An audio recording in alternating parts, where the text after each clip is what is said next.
metal needs to be pre-drilled with a pilot hole. We'll do this with a centre punch and a hammer.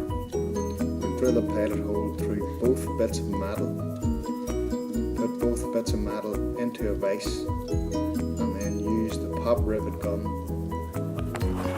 to pop the rivet in between the two bits of metal, hence joining them permanently.